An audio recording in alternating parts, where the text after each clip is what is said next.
up, fam? It's the one and only Humbledstunna, like no other. Thank you guys for tuning in to another video. Thank you guys for 100 subscribers. You show up right now, you definitely fam, all right, at this point.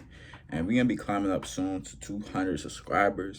And yeah, we got a different type of video going on today. So that's very cool to be talking about. I know we've been doing a lot more basketball videos, and yeah, we got something new probably coming for you guys before the season starts in 2023 to 2024 season. But yeah, let's get into this video right now. It's a TED Talk, so these could get kind of interesting. I saw the thumbnail and the title, obviously, and it's kind of interesting. So I want to show you guys. I'm not tell you the title at all. If you see a title from my channel, then that's why you click on the video. So let's get into it right now, see what's up, and hopefully all y'all doing well. You feel me? I'm doing my best. I'm trying to get 1% better every day, and this is something fun for me. You feel me? Release all that stress sometimes. Let's go TED Talk. Let's see what they talk about. They got the most great information. I spent 22 incredible years at Apple, helping to design experiences and devices ranging from the Mac to the iPhone and to the Apple Watch. This is a great example of how quick this stuff has happened. For real, like we getting more technology every single year. It's kind of ridiculous. We just got the first stuff. He probably gonna tell us when we first got the first computer, first phone ever. It's not even been 30, 40, 50 years, 60 years since we got these. It's like 30 years ago. First phone, first actual phone. And as the power of compute increased, the size of our computers or our devices decreased. The desktop paved the way for extraordinary interconnectedness, but it was stuck to your desk. The laptop provided portability, but you still had to be sitting down to use it. And the smartphone evolved us into the modern connected humans we are. Facts. Providing millions the ability to access the internet from our pockets.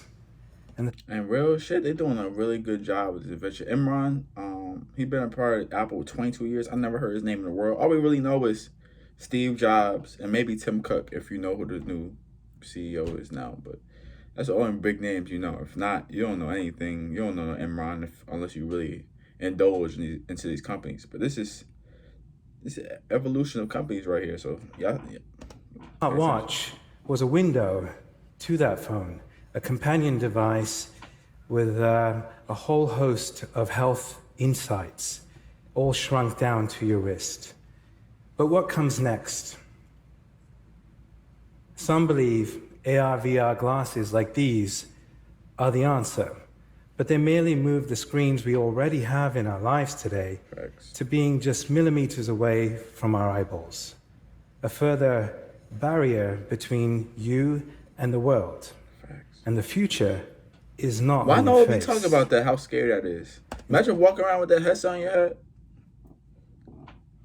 You ain't gonna have no. You ain't gonna be feeling nothing. You ain't gonna be feeling nothing. That's how I see it. I mean, unless it's the AR ones, we see everything around you, but still, it's still gonna be a disconnect. You'll be looking at somebody dead in the eyes, but through your eyes or the VR headset or the glasses, whatever they come out with, you're still gonna be looking through a screen and clicking things. Crazy. In fact, in 2017, the legendary tech journalist Walt Mossberg wrote in his final column that he felt that soon, one day, technology would become invisible, and that the computer would disappear. And we agree. Sorry, this is my wife. I'm gonna have to get this.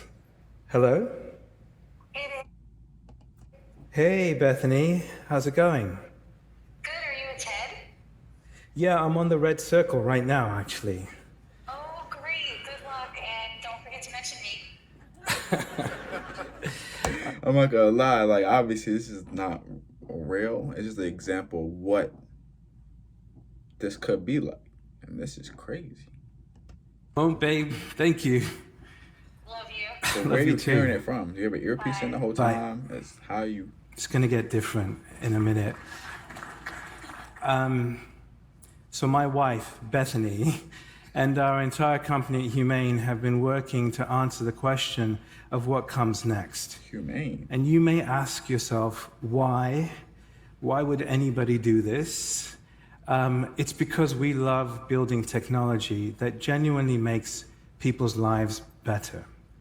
And we believed that artificial intelligence, or AI, would be the driving force behind the next leap in device design. Of course, but it's still not. And there is an incredible amount of stuff that's happening in this space. Huge advances. It's helping us, but it's still dumbing us down. Like, I get everybody's fine. That was dope. Like, cause it's something we have never seen before. I haven't seen any cartoons like that. Have you ever seen a cartoon like that where they pull up their hand and the phone is on their hand? The phone is on the hand, but it's not physically there. I've never seen that before. And even Bill Gates has said of OpenAI's GPT that it's only the second most revolutionary technology demonstration that he's seen in his entire lifetime.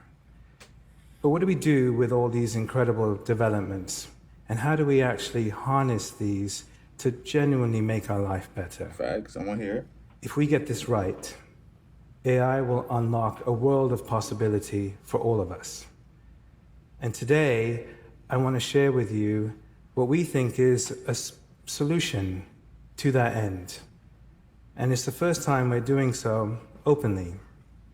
It's a new kind of wearable device and platform that's built entirely from the ground up for artificial intelligence. Wearables. And it's completely standalone. You don't need a smartphone or any other device to pair with it. In fact, I'm wearing one right now. And it interacts with the world the way you interact with the world. Look, the top half of the phone. You gonna sell me top half of the phone for like $3,000? You gonna sell me? You gonna sell me that thing right there for $3,000? Y'all already selling the headset, the AR headset for $3,500. And I'm guessing it might not be it might not be $3,000. It might be like $6,000, $10,000 for you to get this. But still, it's still dope. The top half of the phone for $6,000. I bet you that's the price point it's gonna be at. Here, seeing what you see, while being privacy first and safe, and completely fading into the background of your life. We like to say that the experience is screenless, Who you seamless. look up to? I know you lying. Who you look at? Wait, hold on. We're gonna go back. Say that the experience is screenless, seamless, Okay. and sensing, Okay. allowing you to access the power of compute while remaining present in your surroundings, fixing a balance that's felt out of place for some time now. And I can't wait to share more details about what we've built, and I will in the next few months. But today I want to talk to you about what it unlocks and what it means to be able to take AI with you everywhere, and what happens when technology increasingly disappears. Technology becoming invisible affords us new opportunities of how we interact with compute. You think you getting recorded right now and people physically stand in front of you recording? Imagine this on you and you don't see it on somebody or on a kid or on an elderly adult or somebody you're talking to out in the supermarket. They got that on. We've become so... No camera can stop you. No camera can stop you now because they got one too. So they record it automatically anyway. It's like having a little mini me on tapping yourself. on an app or moving a cursor with a mouse, that it feels second nature. But that's by design.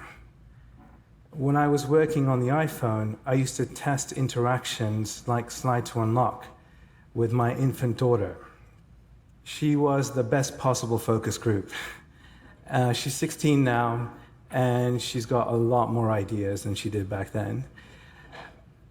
This also, by the way, is the only non-AI generated image that you'll see from me today.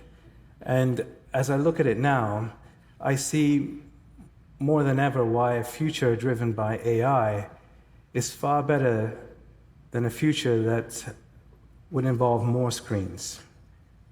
Like this. He's cute though. This is crazy. But for the human-technology relationship to actually evolve beyond screens, we need something radically different. For real. Let me show you. Where can I find a gift for my wife before I have to leave tomorrow? Vancouver's Granville Island is a lively shopping district. Half of your day is gone. So yeah, and this sure, was like a phone you and worked, AI. So obviously but AI is gonna were be. you productive? Yo, shut up. AI is gonna be something That's an incredibly simple response. AI is gonna be something in the phone. So this is gonna be. They're gonna say you top half of the phone. They're gonna have AI in it, and you're gonna be recorded the whole time, and they know exactly what you gotta do. A very complex query.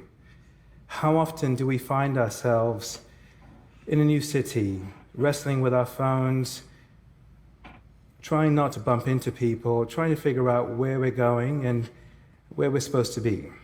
It's even harder when we don't speak the language, right? Let me show you something. Translates. Invisible devices should feel so natural to use that you almost forget about their existence. Les appareils invisibles devraient sembler si naturels à utiliser. Vous oubliez presque leur existence.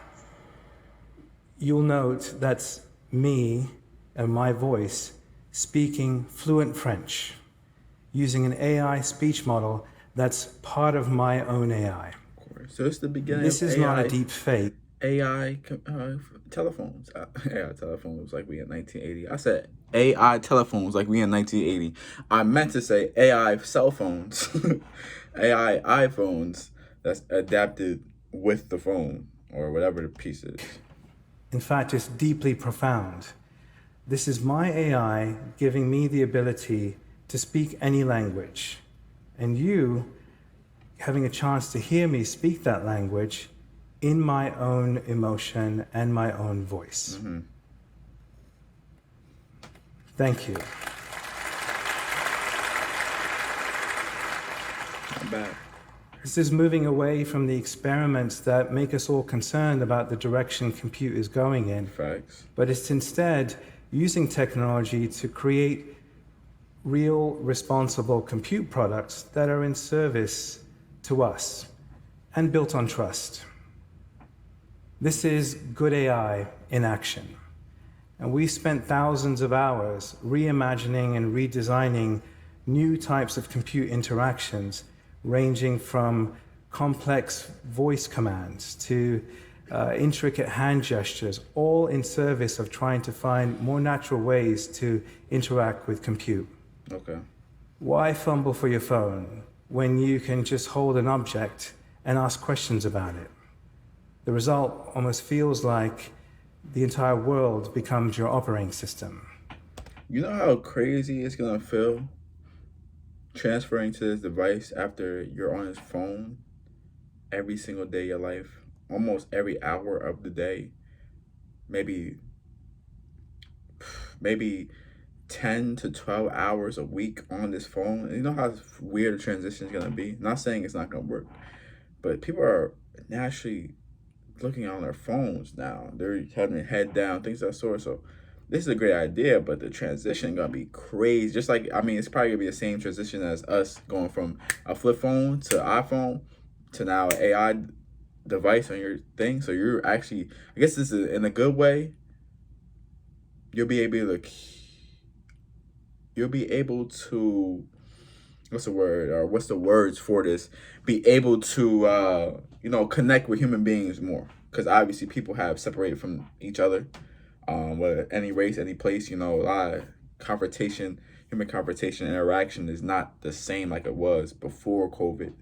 And even before the iPhone, it's not the same. So, I mean, it was not the same. So, and when compute disappears, it allows us to get back to what really matters, a new ability to be present. That's what I did there, right? I didn't watch this though. Riding a bicycle in the park and just ripping through emails, or going to a concert without having to hold up your phone to capture it, or experiencing your toddler's first steps without a screen between you and your child. In the future, technology will be both ambient and contextual. Okay. And this means harnessing AI to really understand you and your surroundings in order to achieve the best results. Imagine this. You've been in meetings all day and you just want a summary of what you've missed. Catch me up. Patrick is coming to tomorrow's design meeting. Bethany wants to move next week's dinner, and Oliver is asking about soccer this weekend. These are emails, calendar invites, and messages all surfaced up to the top. You can use these to help guide your decision making, manage your workload, and sculpt tailored responses in your own voice and in the context of your life. So do we need to have a phone for this? I know he said we don't need a phone or something without a phone. So we sending emails from a computer at home to the phone. I think we still have a phone though. That's the whole point. You're adding something, I guess it's new, that a lot of people will get this if it's at, I guess a great price point and the inflation not the same. But I feel like it's just another, barrier just using something else. Or it's like an Apple Watch. I mean, obviously it's good for fitness and things of that sort. So I don't have one personally, but I see some of the benefits on it. Or not carrying your phone on. You have your Apple Watch and you don't want to go all the way to your phone. But this is not a shortcut to the same iPhone kind of model. You get what I'm saying? Or just me? Yeah, I think I'm talking out my neck, whatever. And we gain this context through machine learning.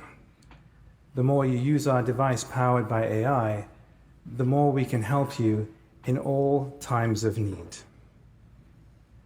Your AI effectively becomes an ever-evolving, personalized form of memory, and we think that's amazing. Okay. In fact, let's say you're health conscious, or you have certain types of food considerations. Let me just show you. Picked up one of these chocolates. Used to eat a ton of these when I was a kid. Can I eat this? A Milky Bar contains cocoa butter. Given your intolerance, you may want to avoid it. That's dope. So it's like your eat own AI. It's your own AI that's on you and it's personally for you.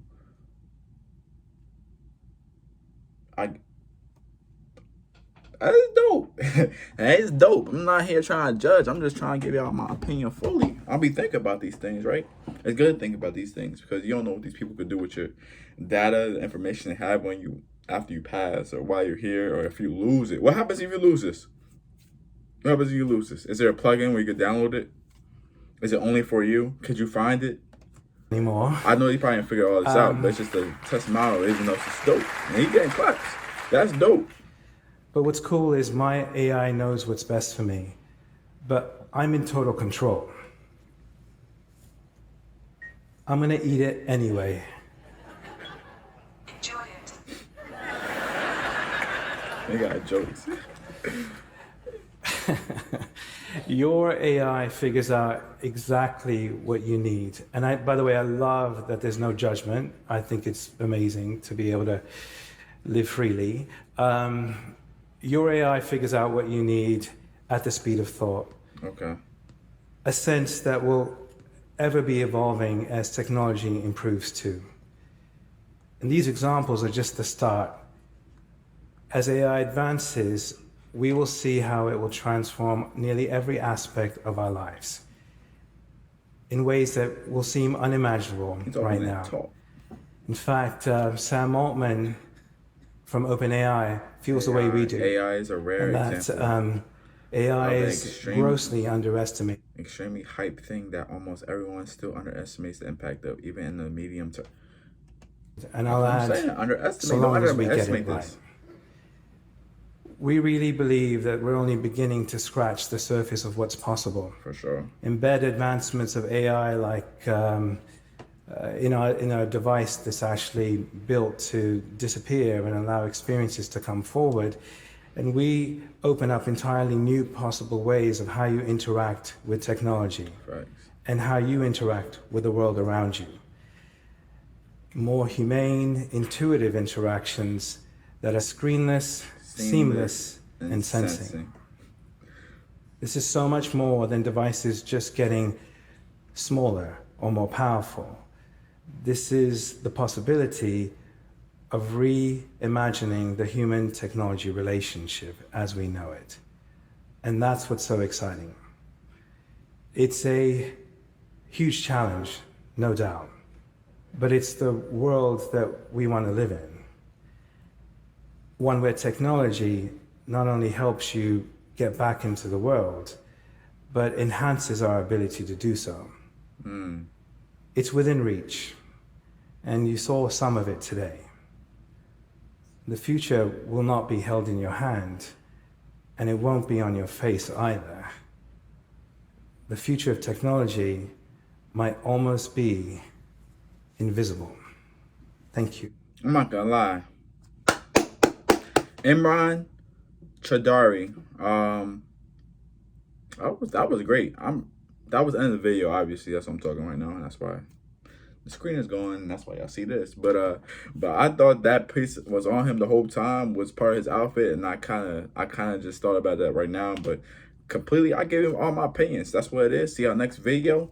Stay up, stay humble. We got some more video dropping. Stay tuned, stay tuned.